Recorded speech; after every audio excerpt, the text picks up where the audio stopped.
Assalamualaikum warahmatullahi wabarakatuh. Kami dari kelompok 9 akan mempresentasikan tugas besar pengantar metode statistika yang berjudul Analisis Tingkat Pemahaman Mahasiswa atau Mahasiswi Institut Teknologi Kalimantan mengenai social distancing. Berikut adalah nama anggota kelompok kami: Farid Arfandi 01 19 10 07, Anggraini 06 19 10 10, April Mahdini 07 19 10 08, Danisa Amalia R 07 19 10 20, M Andre Gunawan 10 19 10 51, dan saya sendiri Rahmah 12 19 10 65. Nama Muhammad Andre Gunawan, NIM 10 19 10 51. Saya akan menjelaskan bab 1 pendahuluan. Yang pertama adalah latar belakang. Dunia saat ini berperang melawan pandemi COVID-19 yang merupakan virus mematikan yang menjatuhkan banyak korban jiwa. Salah satu dampaknya berimbas pada sektor pendidikan yang ada di Indonesia, yang mengharuskan para pelajar untuk belajar melalui media online atau daring pada situasi yang berbahaya ini. Selanjutnya, rumusan masalah. Yang pertama, bagaimana cara mengumpulkan data dengan metode simple random sampling. Yang kedua, bagaimana ukuran pemusatan dan penyebaran data. Yang ketiga, bagaimana estimasi dan uji hipotesis pada data pendapat mahasiswa atau mahasiswi Institut Teknologi Kalimantan mengenai social distancing selama pandemi COVID-19. Lalu ada tujuan penulisan. Yang pertama, untuk mengetahui cara mengumpulkan data dengan metode simple random sampling. Yang kedua, untuk mengetahui ukuran pemusatan dan penyebaran data. Yang ketiga, untuk mengetahui estimasi dan uji hipotesis pada data perbandingan pendapat mahasiswa atau mahasiswi Institut Teknologi Kalimantan mengenai social distancing selama pandemi COVID-19. Selanjutnya, batasan masalah. Yang pertama, ruang lingkup hanya meliputi informasi seputar social distancing dan bagaimana cara penelitiannya. Yang kedua, perhitungan ukuran pemusatan penyebaran COVID-19 mengenai persentase tingkat social distancing dengan menggunakan metode simple random sampling.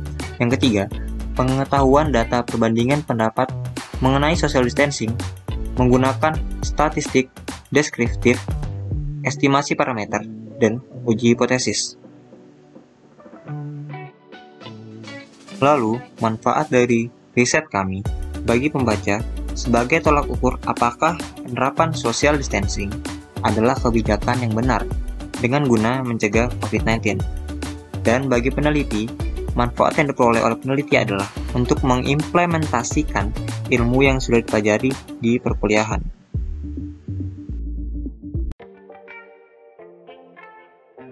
Anggraini 06 19 10 10. Jadi di sini saya akan menjelaskan bab 2 dasar teori. Dasar teori yang pertama adalah 2.1, populasi dan sampel. Populasi adalah seluruh data yang menjadi perhatian kita dalam suatu ruang lingkup dan waktu yang kita tentukan. Sedangkan sampel adalah sebagian dari jumlah dan karakteristik yang dimiliki oleh populasi. 2.2 Simple Random Sampling, yaitu pengambilan secara acak, di mana setiap kemungkinan sampel yang mempunyai kemungkinan yang sama untuk dipilih. Contohnya di sini adalah sistem lotre.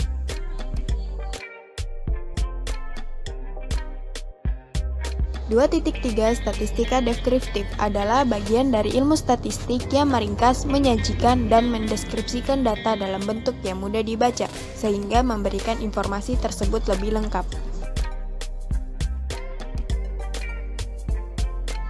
Macam-macam statistika deskriptif. Yang pertama, mean atau rata-rata adalah jumlah seluruh data dibagi banyaknya data.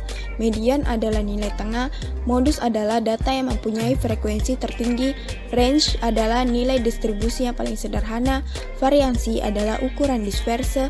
Dan terakhir, standar deviasi adalah teknik yang digunakan untuk menjelaskan homogenitas kelompok. 2.4 Statistika inferensia adalah serangkaian teknik yang digunakan untuk mengkaji, menaksir, dan mengambil kesimpulan sebagian data sampel. Estimasi parameter adalah pendugaan karakteristik populasi dengan menggunakan karakteristik sampel. Estimasi parameter terdiri dari tingkat kepercayaan, adalah peluang bahwa selangkah percayaan yang terbentuk benar-benar memuat parameter populasi. Yang kedua, nilai kritis adalah suatu nilai yang menjadi batas antara statistik sampel. Yang ketiga, batas Galat berfungsi untuk mengestimasi proporsi populasi.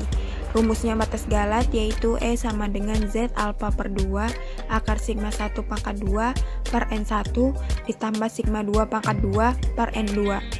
Yang terakhir, estimasi rata-rata.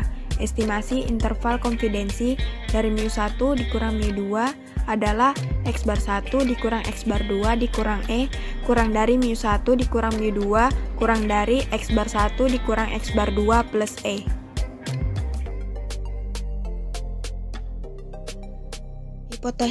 Hipotesis statistik adalah pernyataan atau dugaan mengenai keadaan populasi yang sifatnya masih sementara. Hipotesis terbagi menjadi dua. Yang pertama, konsep hipotesis. Konsep hipotesis terdapat dua, yaitu H0 dan H1. H0 ditulis dalam bentuk persamaan, sedangkan H1 ditulis dalam bentuk pertidaksamaan, kurang dari, lebih besar dari, atau tidak sama dengan. Yang kedua, pengujian hipotesis adalah suatu prosedur yang dilakukan dengan tujuan memutuskan apakah menerima atau menolak hipotesis itu. Saya Danisa NIM 07191020, saya akan menjelaskan bagian bab 3 pada poin 3.1 yaitu tahap proses penelitian yang telah disajikan dalam bentuk diagram alir atau flowchart.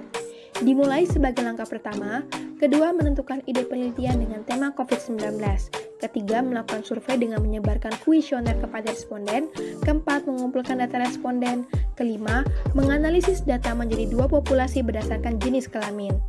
Keenam, menentukan sampel populasi dengan menggunakan tabel Morgan. 7. Mengacak data sampel dengan menggunakan sistem teknik random sampling.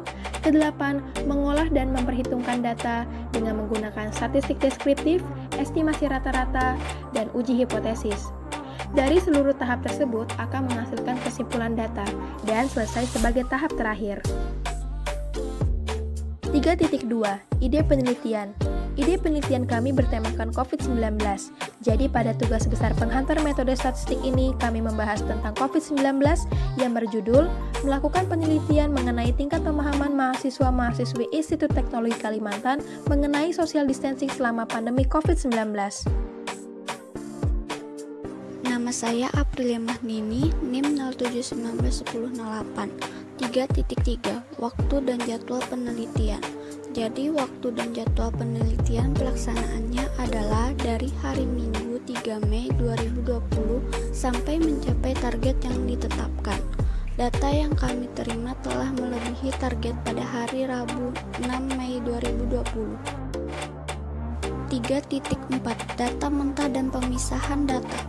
Jadi data mentah ini adalah data yang diterima langsung dari responden yang telah mengisi kuesioner. Data lalu dipisahkan menjadi dua populasi, yaitu populasi laki-laki dan populasi perempuan, dan diberi nomor. Rahmah 12-19-10-05, populasi penelitian. Dari hasil penelitian yang didapatkan melalui Google Form, didapatkan sebanyak 420 orang responden yang terdiri dari laki-laki sebanyak 220 orang dan perempuan sebanyak 200 orang. Sampel penelitian. Untuk mencari sampel, kita menggunakan tabel Morgan, di mana laki-laki 220 orang menjadi 135 orang dan perempuan sebanyak 200 orang menjadi 127 orang. Nama saya Farid Arfandi dengan NIM 01191007. 3.7. Teknik sampling. Jadi teknik sampling yang kita gunakan untuk mengolah data penelitian tersebut yaitu kita menggunakan teknik simple random sampling, yaitu dengan mengurutkan setiap responden dengan memberikan nomor undian, kemudian melakukan pengacakan pengambilan nomor undian dari kedua populasi tersebut.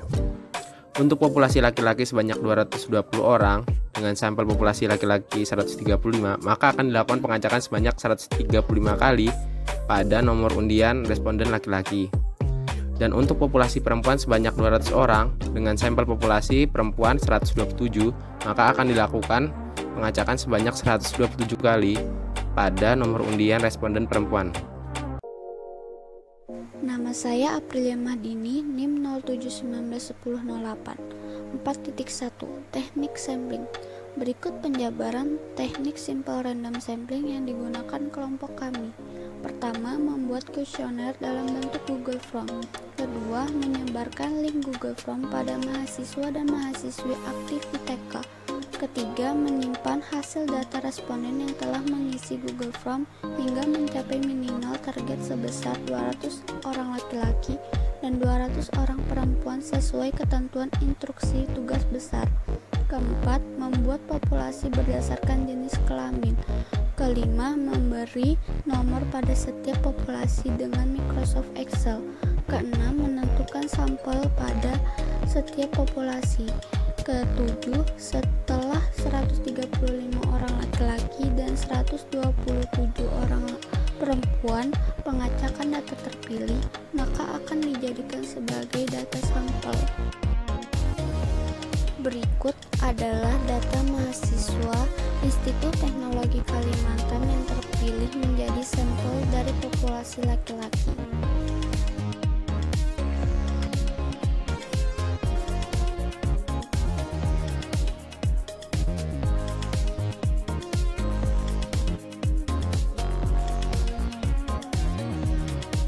Infografis data sampel laki-laki berikut dapat dilihat bahwa lebih dominan pada tingkat 57-75% hingga mencapai 42% dari sampel populasi laki-laki.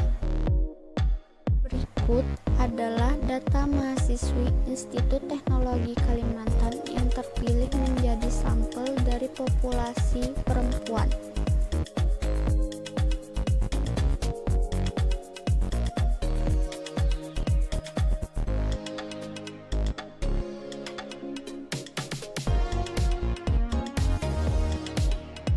Infografis data sampel perempuan berikut dapat dilihat bahwa lebih dominan pada tingkat 57-75% hingga mencapai 46% dari sampel populasi perempuan. Rahmah 12-19-10-65 statistika deskriptif populasi laki-laki. Bisa dilihat tabelnya. Untuk mencari mean, kita menggunakan rumus sigma xi dikali fi per fi, di mana xi adalah nilai tengah, f adalah frekuensi kumulatif. Sehingga mean yang didapatkan adalah 68,9. Lalu untuk mencari median dengan menggunakan rumus TB ditambah setengah n dikurang FKK per FI dikali C, di mana TB adalah tepi bawah dan n adalah jumlah frekuensi, FKK adalah frekuensi kumulatif, dan C adalah panjang kelas. Median yang didapatkan adalah 70,8. Untuk modus menggunakan rumus TB ditambah D1 per D1 ditambah D2 dikali C, di mana D1 adalah selisih frekuensi sebelumnya dan D2 adalah selisih frekuensi setelahnya, dan modus yang didapatkan adalah 74,175. Untuk mencari range menggunakan rumus nilai maksimum dikurang nilai minimum, sehingga range yang didapatkan adalah 99. Untuk mencari variansi menggunakan rumus sigma xi dikurang x aksen pangkat 2 per n kurang 1, sehingga variansi yang didapatkan adalah 20,4531. Lalu untuk mencari standar deviasi dengan menggunakan rumus akar sigma xi dikurang x aksen pangkat 2 per n kurang 1, sehingga standar deviasinya adalah 4,5225. Populasi perempuan, mean yang didapatkan adalah 68,875, untuk median 69,3, dan modusnya 69,8. Lalu untuk range-nya yang didapatkan adalah 99, variansinya adalah 22,49, dan standar deviasinya adalah 4,74. Saya Danisa, NIM 07191020. Saya akan menjelaskan pada poin 4.3 yaitu estimasi rata-rata. Dengan menganggap populasi laki-laki adalah populasi 1 dan populasi perempuan adalah populasi 2, maka data yang dapat kita ketahui diantaranya mean populasi μ1 dan μ2, mean sampel X bar 1 dan X bar 2, standar deviasi sigma 1 dan sigma 2, dan ukuran sampel N1 dan N2. Untuk menentukan nilai estimasi rata-rata, kita harus terlebih dahulu menentukan nilai kritisnya. Dengan tingkat kepercayaan 95%, maka untuk nilai kritis ini kita cari terlebih dahulu nilai alfanya. Dengan rumus, alfa sama dengan 1 dikurang 0,95 sama dengan 0,05. Maka untuk nilai kritisnya adalah Z 0,05/2 sama dengan 0,0975. Yang mana pada tabel nilai kritis ini, nilai 0,0975 nilai kritisnya adalah 1,96. Dengan diketahui alfa sama dengan 0,05 dan nilai kritisnya 1,96, maka untuk mencari nilai estimasi rata-rata, kita menggunakan rumus dalam kurung X bar 1 dikurang X bar 2 tutup kurung dikurang E kurang dari dalam kurung mu 1 dikurang mu 2 tutup kurung kurang dari dalam kurung X bar 1 dikurang X bar 2 tutup kurung ditambah E. Sehingga dapat dilihat dari perhitungan ini nilai estimasi rata-ratanya adalah negatif 1,23022 kurang dari dalam kurung mu 1 dikurang mu 2 tutup kurung kurang dari 1,01622.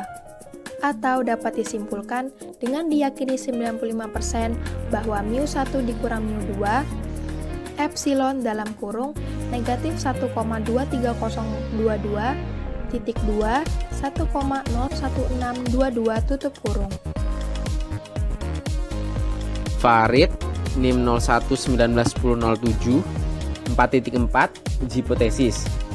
Dengan data-data yang kita miliki, N1 ukuran sampel laki-laki, N2 ukuran sampel perempuan, X1 mian sampel populasi laki-laki, X2 mian sampel populasi perempuan, standar deviasi populasi laki-laki, dan standar deviasi populasi perempuan.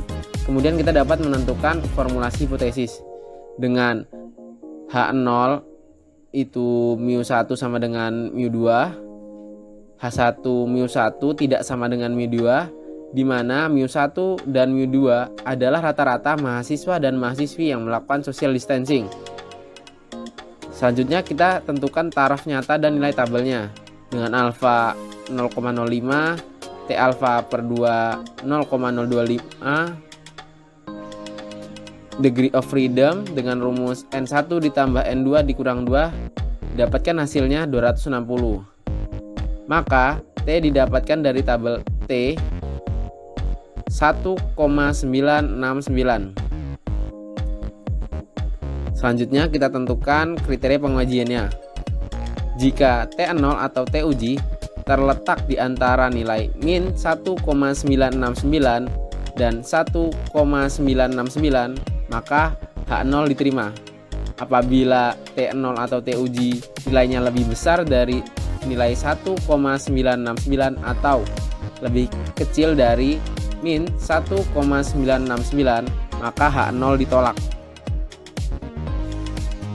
Nah, setelah itu kita dapat menghitung T ujinya dengan rumus T0 sama dengan X1 dikurang X2 per akar dari N1 dikurang 1 dikali standar deviasi 1 kuadrat ditambah N2 dikurang 1 dikali standar deviasi 2 kuadrat per N1 ditambah N2 dikurang 2 dikali dalam kurung 1 per N1 ditambah 1 per N2.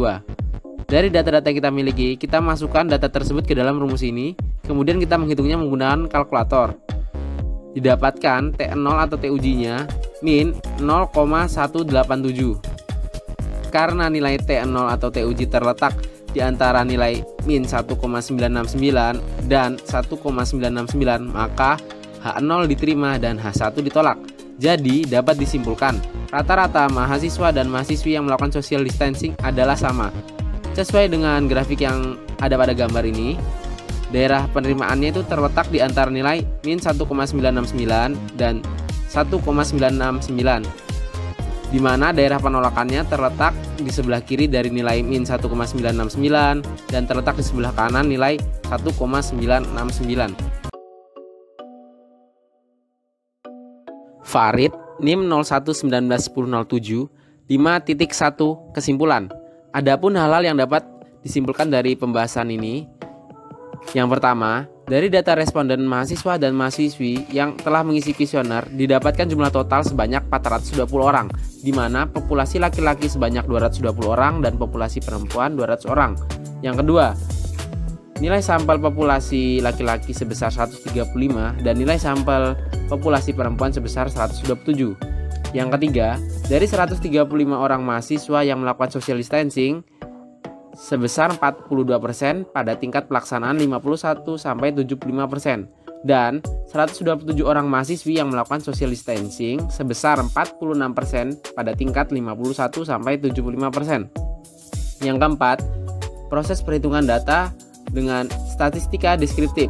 Poin A, nilai median populasi laki-laki 68,9, median 70,8, modus 74,175, range 99, variansi 20,4531, standar deviasi 4,5225, nilai median sampel laki-laki 67,814. Dan untuk poin B, nilai median populasi perempuan 68,875, median 69,3, modus 69,8, range 99, variansi 22,49, standar deviasi 4,74 dan nilai median sampel perempuan 67,921. Yang kelima, pengolahan data dengan statistika inferensia. Untuk poin A, pada estimasi rata-rata dua populasi dengan alfa 0,05, nilai kritis 1,96, dapat diyakini bahwa mu1 dikurang mu2 merupakan elemen dari nilai min 1,23022 dan 1,01622. Untuk poin B, pada uji hipotesis dua arah, karena nilai T uji terletak di antara nilai min 1,969 dan 1,969, maka H0 diterima dan H1 ditolak. Jadi, dapat disimpulkan rata-rata mahasiswa dan mahasiswi yang melakukan social distancing adalah sama. Saya Danisa NIM 07191020, saya akan membahas pada poin 5.2 yaitu saran. Saran yang dapat dilakukan pada proses tugas besar ini diantaranya 1. Sebelum menentukan judul penelitian, tentukan terlebih dahulu ide penelitian yang tepat untuk dibahas pada tugas besar ini. Kedua, sebelum menyebarkan kuesioner, pastikan pertanyaan-pertanyaan yang diajukan haruslah sedetail mungkin agar dapat memudahkan kita dalam proses pengolahan data maupun perhitungan data. Ketiga, pengumpulan data dilakukan segera mungkin agar data lebih cepat dikelola. Keempat, sering melakukan asistensi dengan dosen pembimbing agar mendapatkan arahan yang baik dan benar, sehingga hasil tugas besar ini dapat diterima dan dinilai dengan baik oleh dosen pembimbing. Sekian dari kelompok kami, kurang dan lebihnya kami mohon maaf. Nun wal qalami wa mayasturun. Assalamualaikum warahmatullahi wabarakatuh.